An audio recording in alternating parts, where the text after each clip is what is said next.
اگر تم اللہ پر پورا پورا توکل کرو تو وہ تمہیں اس طرح رزق عطا فرمائے گا جس طرح پرندوں کو دیتا ہے کہ صبح بھوکے نکلتے ہیں، شام کو پیٹ بھر کر واپس آتے ہیں، اور انسان بیچارے کا تو پیٹ ہے اتنا چھوٹا، 2 روٹی سے بھر جاتا ہے۔ رزق اللہ نے دینا ہے اور اللہ دے گا۔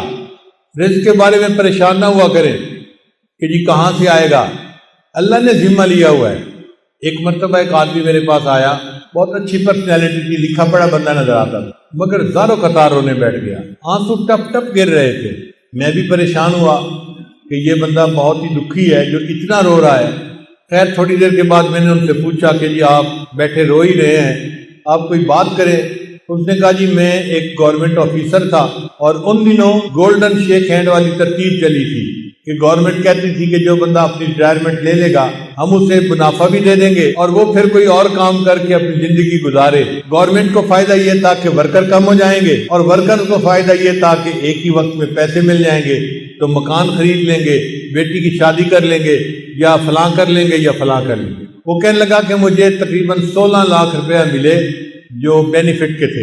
میں نے اور بیوی نے مشورہ کیا کہ ہم اس کو رکھ دیتے ہیں اور اپنے گزارے کے لیے میں کہیں پہ جاب کر لیتا ہوں چھوٹی موٹی، اور روٹی ہم کھا ہی لیں گے اور یہ پیسے بچوں کی تعلیم اور ان کی شادیوں کے کام آئیں۔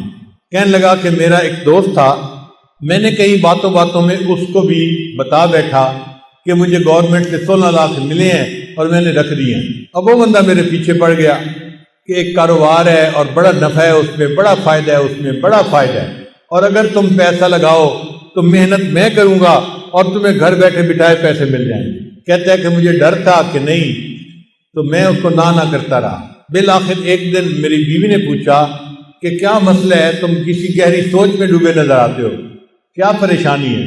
تو میں نے اسے بتا دیا کہ میرا ایک دوست ہے وہ مجھے کاروبار کے لیے کہہ رہا ہے۔ بیوی نے مشورہ دیا کہ آپ ایسا کریں کہ اس کو 16 لاکھ نہ دیں، اس کو 8 لاکھ دے دیں، اور دیکھیں 8 لاکھ کا وہ آپ کو کیا فائدہ دیتا ہے، پتہ چل جائے گا 1 سال میں۔ تو اگر نقصان ہونا ہوا تو آدھے پیسوں میں ہوگا، پورے پیسوں میں تو نہیں ہوگا نا۔ کہتا ہے مجھے بات اچھی لگی اور میں نے 8 لاکھ روپے اس بندے کو دے دیا۔ اس بندے نے کہا تھا جی آپ کو ہر مہینے 25-30 ہزار مل جایا کرے گا۔ اب ہر مہینے کی پہلی تاریخ کو وہ ہمارے گھر آ کے کیش یا چیک کو دے دیتا۔ میں نے ایک چھوٹی موٹی جاب شروع کر لی اور ہمارا گزارا بہت اچھا ہو گیا۔ 25-30 ہزار ادھر سے آ جاتے تھے، باقی ادھر سے مل جاتے تھے، اور ہم آرام کی زندگی گزارے۔ 1 سال پورا اسی طرح گزر گیا۔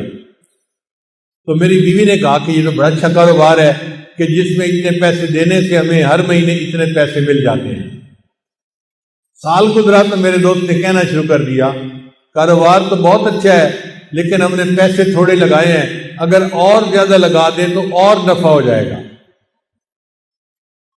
میں نے بیوی کو بتایا، اس نے کہا ہم نے 1 سال آزمایا ہے، دیکھا ہے شریف آدمی ہے، اچھا آدمی ہے، وعدہ پورا کرتا ہے، تو آپ اس کو باقی بھی پیسے دے دیں۔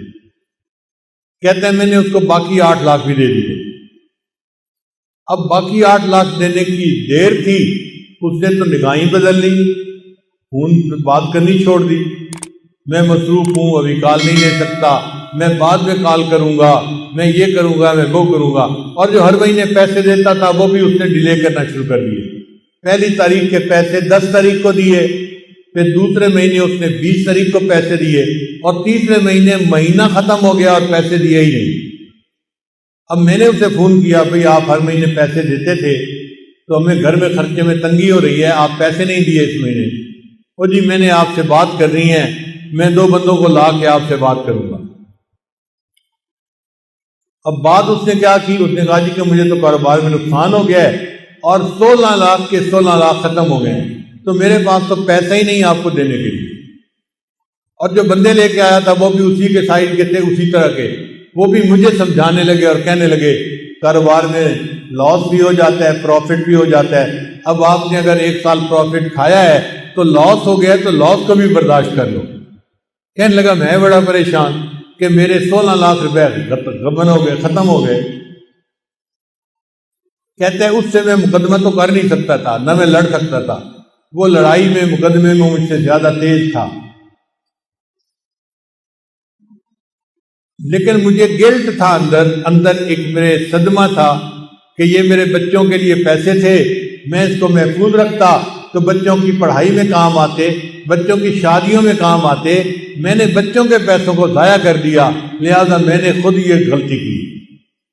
کہنے لگا کہ اب میرے اندر اتنا گلٹ ہے کہ بس ہر وقت آنسو بہتے رہتے ہیں اور مجھے سمجھ نہیں آتی کہ میں کیا کروں۔ اس کی بات سن کے مجھے بھی بہت دکھ ہوا کہ ایک شریف آدمی اذیت میں مبتلا ہو گیا۔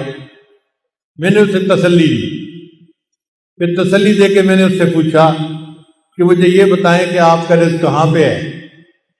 کہنے لگا کیا مطلب؟ میں نے کہا آپ کا رزق زمین میں ہے یا آسمانوں میں ہے؟ کہتے جی آپ بتا دیں۔ میں نے کہا اللہ تعالیٰ فرماتے ہیں وَفِي السَّمَاءِ رِزْقُكُمْ، اور تمہارا رزق آسمانوں میں ہے۔ تو جب ہمارا رزق آسمانوں میں ہے تو ہمارا رزق کوئی ہتھیار نہیں سکتا، کوئی چوری نہیں کر سکتا، جو ہمیں پہنچنا ہے وہ اللہ پہنچا کے رہے گا۔ اگر کسی نے پہنچانے میں بددیانتی کی تو اللہ دوسرے ڈاکیے کے ذریعے سے پہنچا دیں گے، کسی اور طریقے سے پہنچا دیں گے، اللہ اس پر قادر ہے کہ اس کو پہنچائے۔ اس کو تھوڑا تسلی ہو گئی۔ میں نے کہا کہ دیکھیں آپ کا رزق تھا، اگر کسی نے آپ سے بددیانتی سے لے لیا آپ فکر مت کرو، اللہ آپ کو آپ کا رزق دوبارہ دے دیں گے، آپ پریشان نہ ہو۔ اب اس کا جو رونا تھا وہ بند ہو گیا، ذرا تسلی ہو گئی۔ میں نے اسے بیت کے کلمات بھی پڑھا دیے اور اس کو کہا کہ بس اپنے دل سے معاف کر دو اور یہ عہد کرو کہ یا اللہ اس نے میرے ساتھ بددیانتی کی، میں زندگی بھر کبھی کسی کے ساتھ بددیانتی نہیں کروں گا۔ اس نے یہ بھی وعدہ کر لیا۔ پھر میں نے کہا اچھا یہ بھی میرا وعدہ کرو کہ جب اللہ آپ کو آپ کی ضرورت سے زیادہ پیسہ دیں گے تو آپ زکوٰۃ پابندی سے ادا کریں گے۔ اس نے یہ بھی وعدہ کر لیا۔ لو جی میں نے دعائیں دے کے اس کو رخصت کیا۔ رخصت ہوتے ہوئے مجھ سے پوچھنے لگا حضرت اب میں کیا کروں؟ میں نے کہا کہ بھئی آپ کوئی ایسا کام شروع کریں جو پیسے کے بغیر ہوتا ہے، اللہ برکت دے دیں گے۔ تو ہنس پڑا، حضرت پیسے کے بغیر تو کام کوئی نہیں ہوتا۔ میں نے کہا سوچیں کوئی نہ کوئی کام ایسا نکل آئے گا، چاہے مزدوری کیوں نہ کرنی پڑے۔ لو جی وہ گیا اور اس نے گھر جا کے بیوی کو بتایا۔ اس کی بیوی کا غم بھی ختم ہو گیا کہ ہمیں ہمارا رزق اللہ دے دے گے۔ پھر بیوی نے اس کو مشورہ دیا، ہم دیہات میں رہتے ہیں اور یہاں جو کسان ہوتے ہیں نا یہ کھاد خریدتے ہیں شہر سے، اور ان پڑھ ہونے کی وجہ سے ان کو پتہ ہی نہیں چلتا کہ یہ کھاد کون سی ہے اور کون سی نہیں ہے۔ تو آپ اگر شہر کی کسی کمپنی سے کھاد کی بوریاں کریڈٹ پہ لے کر آئیں اور ان دیہاتیوں کو یہاں بیچ دیں پروفٹ رکھ کے، تو پھر پیسے آپ واپس کر دینا اور کچھ آپ کو نفع مل جائے گا۔ لو جی یہ بندہ کھاد کی کمپنی کے پاس گیا ملتان میں، ان سے بات کی کہ مجھے جی آپ 10 بوریاں دے دیں کریڈٹ پہ، میں آپ کو پیسے مہینے کے اندر واپس کر دوں گا۔ وہ کہہ جی ہم تو آپ کو نہیں جانتے، ہم آپ کو کیسے دے دیں؟ یہ کہہ جی میرے کاغذات دیکھو، میں اتنا آفیسر تھا گورنمنٹ کے اندر، یہ بھی مجھے جانتا ہے، یہ بھی جانتا ہے، یہ بھی جانتا ہے۔ وہ کہیں کہ بھئی ہمیں تو شکل صورت سے بھی نظر آتا ہے کہ تم آفیسر رینک کے پڑھے لکھے بندے ہو، لیکن ہم بغیر پیسے کے کیسے اپنا مال دے دیں؟ ہم نہیں دے سکتے۔ اب یہ بیچارہ روز جائے اور روز ان کی منت سماجت کرے کہ آپ لوگ میرا کام شروع کروا دیں۔ جو مینیجر تھا نا وہاں کا وہ ذرا رحم دل بندہ تھا، اس کو رحم آ گیا۔ ایک دن وہ کہنے لگا دفتر والوں کو کہ بھائی اس کو 10 بوری کریڈٹ دے دو اور گارنٹی میری ڈال دو، اگر اس نے پیسے نہ بھی دیے تو 10 بوری کے پیسے میں ادا کر دوں گا کہ چلو مجھ سے غلطی ہوئی، لیکن اب اس بندے کو 10 بوری دے دو۔ اس بندے کو 10 بوری مل گئی، یہ لے آیا، اس نے آ کے کسانوں کو بیچی، ہر بوری پہ 50-50 روپیہ اس نے نفع رکھ لیا، تو 10 بوری کا اس کو اچھا بھلا فائدہ ہو گیا۔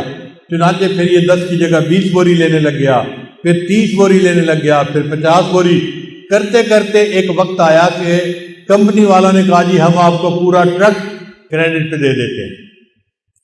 اب اس نے کریڈٹ پہ ٹرک لیا اور لوگوں کو تقسیم کی کھاد اور ان سے پیسے لے کے واپس دے دیے۔ پھر ایک ٹرک سے 2 ٹرک اور 3 ٹرک اور ٹرکوں میں کام شروع ہو گیا۔ اللہ کی شان دیکھیں، کوئی 6-7 سال کا عرصہ گزرا ہوگا، یہ بندہ ایک دن میرے پاس واپس آیا، مجھے کہتے ہیں الحمدللہ حضرت آج میں 16 کروڑ کی پراپرٹی کا مالک ہوں۔ 16 لاکھ اس کے ضائع ہوئے تھے، اللہ پہ توکل کی، اللہ نے برکت رزق میں ایسی دی کہ 16 کروڑ کی پراپرٹی کا وہ مالک بن گیا۔ تو ہم کیوں اس معاملے میں شک میں پڑے یا اپنے دل میں حرام لگائیں؟ دل میں تسلی رکھیں، اللہ نے جو ہمیں دیا ہے وہ اللہ نے ہمیں پہنچا کے رہنا ہے۔ جب اللہ نے پہنچا کے رہنا ہے تو ہم حرام کی طرف کیوں ہاتھ بڑھائیں؟ اس لیے جو چیز شک میں ڈالے اس کو چھوڑ کے اس طرف آ جاؤ جو چیز شک میں نہیں ڈالتی۔ اللہ تعالی ہمیں ایسے صاف پاک معاملات کرنے کی توفیق عطا فرمائے۔